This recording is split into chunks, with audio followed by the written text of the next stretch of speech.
So you're taking the IELTS test and you need to achieve a high score to get accepted to the university of your choice, maybe for your work or for a visa. Maybe you need to retake the IELTS test because you didn't quite get the score you're after. I'm Dina from IELTS Elephant, and I'd like to share with you some useful pieces of advice for your preparation so that you can achieve that high score you're after.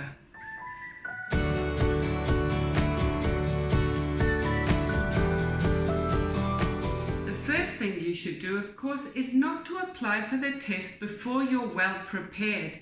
Start your preparation early and be consistent. Read articles or anything that interests you. Listen to podcasts. Write an IELTS style essay and speak to yourself in English using IELTS topics. The second thing you should do is to master the English grammar. Although there's no separate grammar test in IELTS, it is assessed indirectly in the speaking and writing modules. It's one of the 4 marking criteria that the examiner will use to grade your performance.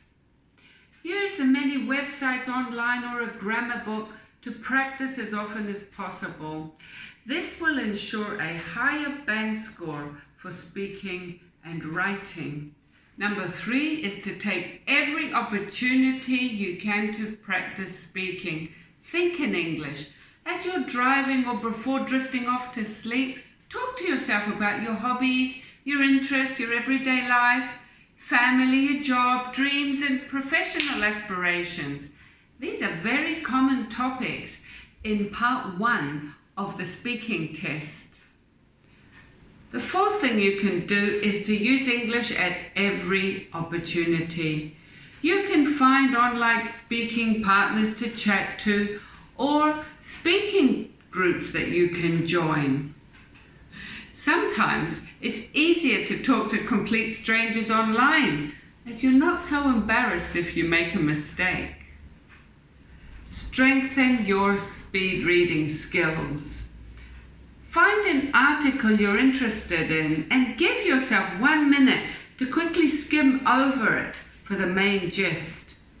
In the IELTS reading test, you'll have just 60 minutes to answer 40 questions.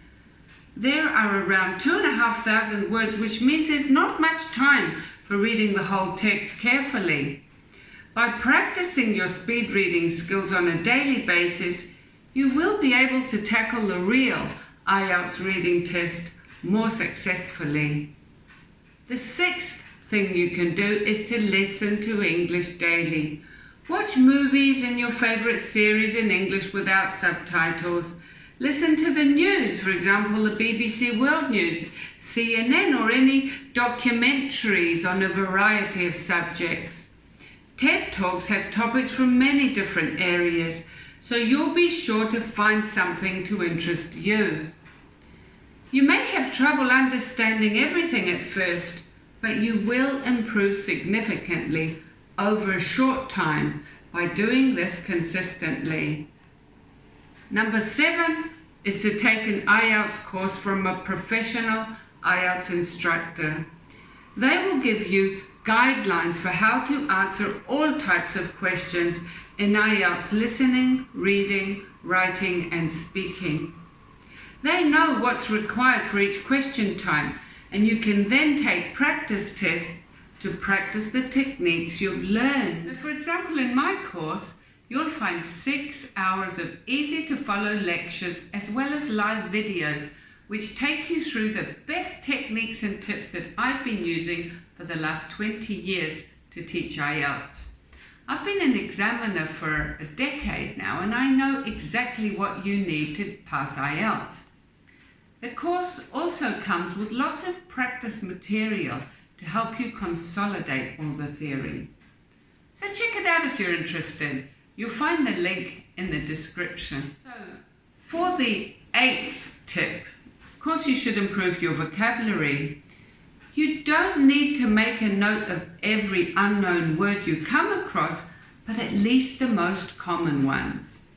The academic word list has a list of the most common words at IELTS level, and you should know the meaning of these before the test, as well as how to spell them, as they're words that you're likely to hear in listening, to come across in reading passages, and to use in speaking and writing. Also, knowing the basic vocabulary for the most common speaking and writing tests will help you in these parts of the test. I have a book with the most common speaking and writing topics.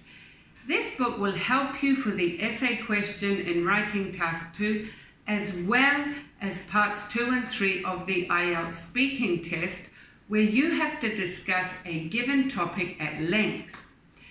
The book has ideas and vocabulary as well as modelled questions so that you can practice all of these things.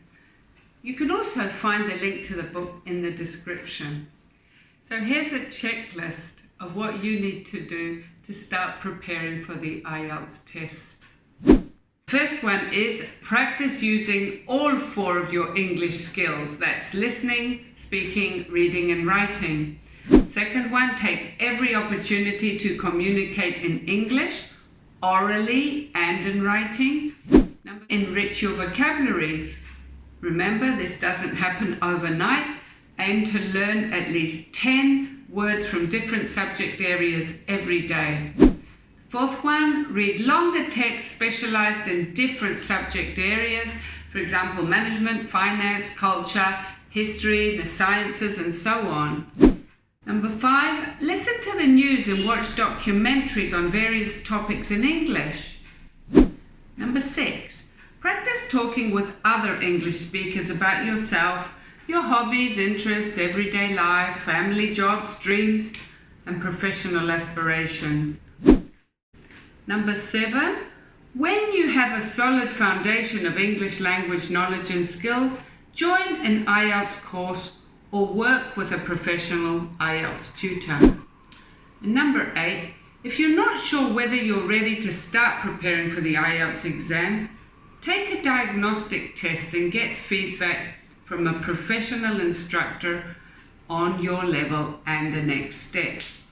The last thing to do is, towards the end of your IELTS preparation, start practicing with full-length tests under realistic conditions for several weeks before the test date. Of course, anything worth doing takes a lot of effort, and this is particularly true for the IELTS test. But once you're accepted at the university you dreamed of, or you've got the job that you were after, you'll agree that it was worth all the hard effort that you put in. So follow the steps and you'll be well on your way to achieving your IELTS goals. If you like this video, please hit the like button and subscribe for more videos. And I'll see you in the next one.